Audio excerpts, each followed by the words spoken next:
I'd like to formally introduce myself. My name is Eli, and I am the First Amendment Podcast. What I'm not going to do is bash his platform. I'm not going to bash Adam. I'm not going to bash anybody underneath that umbrella. I'm just here to state facts and to give a validated opinion of some sorts. This is what I do for a living. I have a podcast. I also study and watch other podcasts that I enjoy.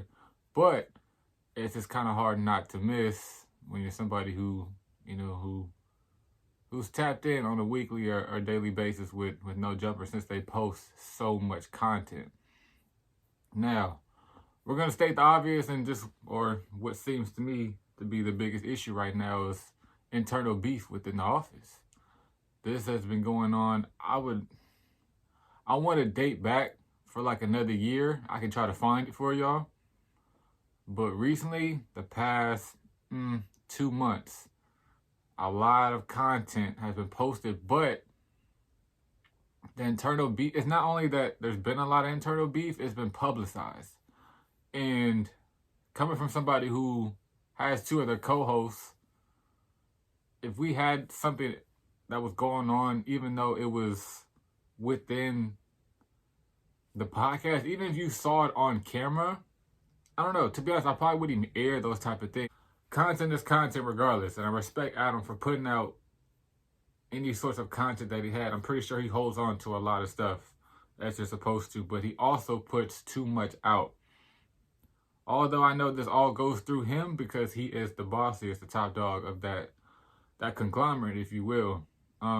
He is the success of everybody who's there. Literally, he started from ground up, and he is the reason why everybody has a separate panel or a separate segment and has been successful, because he helped, pioneer that. Although my only issue with Adam and how he conducts his channel is that he puts too much of eternal beef out. Like, if there's something going on within the office or that was exposed on camera, that doesn't mean you have to put it out. Yes, it is good content, and yes, that's going to get you the views. Now, Adam, to be honest, you do really good on your main channel, and I'm talking about the Clips channel too, because I have a Clips channel, I have a main channel. But everybody has their own panel as well, and everybody has a segment on your channel. So you can do your weekly interviews that you do, and yours will always get numbers. The Shark Tank can do what he does and get his numbers, so on and so forth. So for you to put clips out that, like, for you to try to get the views that you want, I never really understood that. I don't know what type of threshold, I don't know what type of money you're trying to make within that week or that month. That's none of my business. But there's so much that goes into it, and there's only so much I can explain on camera. But I know for somebody who does this what goes into it and what your process could be. But you don't put out everybody's business, especially what makes, because you're what you put on camera is still your personality, so it can diminish somebody's character or somebody's presence out in the real world when they're not on camera. So when it comes to AD, if it comes to Duno, if it goes to Almighty Suspect, Gina, like, Gina's hardly ever in this because she isolates herself from those type of situations, and she doesn't really comment on things that she doesn't really need to comment on. She's had her moments, but Gina's pretty much excluded from this whole conversation. This is probably the only time I bring her up. Everybody else, it's just like, I don't understand why Adam would have to put that out. I would say it is his fault. Regardless of what's recorded on camera, none of it has to be put out. And then, not only does he put it out, there'll be new segments that come out daily or weekly of them revisiting like a topic that was already brought up that they put out that has to do with the beef. So it's like, now you're just adding on top of it. Yes, you're getting other people's point of views and perspectives, but you're still just adding to the pile. I don't understand why everybody's business has to be out there. That makes people look bad. Like, I know everybody on that platform cares about their character and their image, though I would too. So it's just a really confusing thing to do, but it's really hurting your channel in the grand scheme of things. AD, for example, which I'll bring up here, finally addressed the elephant in the room, and that's what brought the most attention to me as far as how I would pretty much make this video today. It was pretty obvious, but then once he addressed it, I was like, you're right.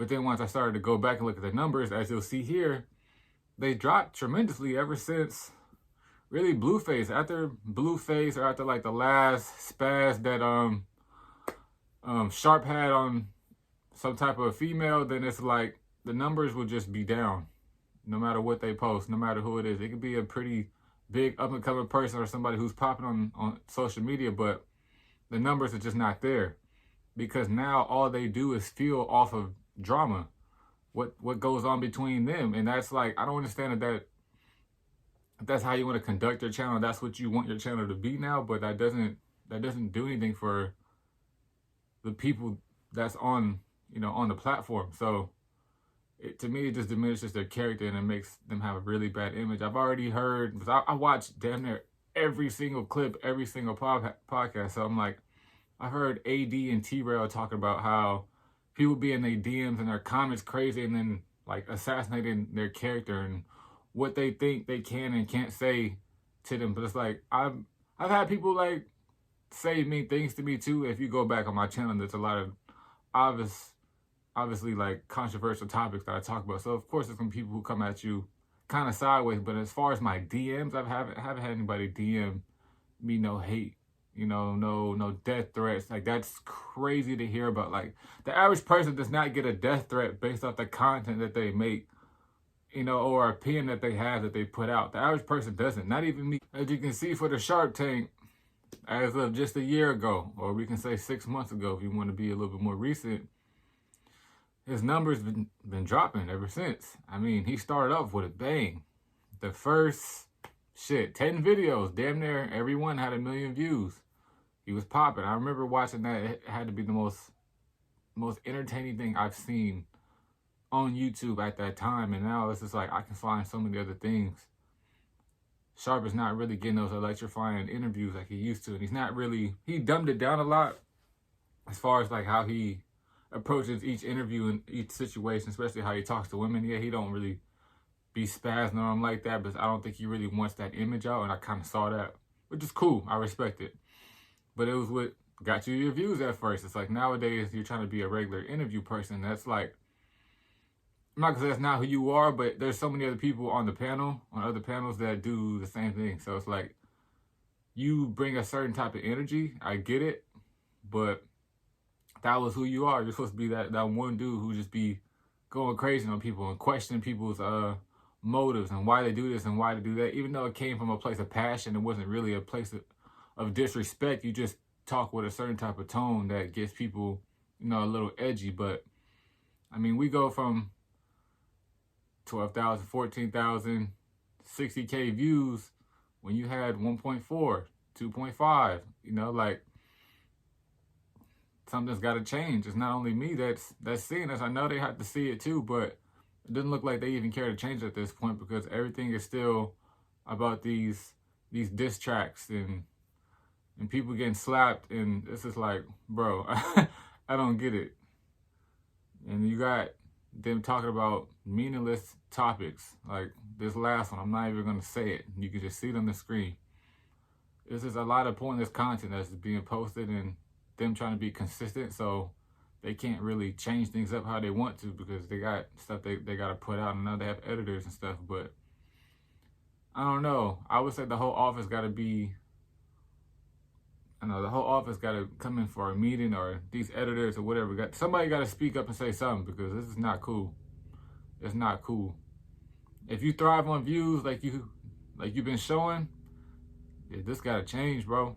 This got to change.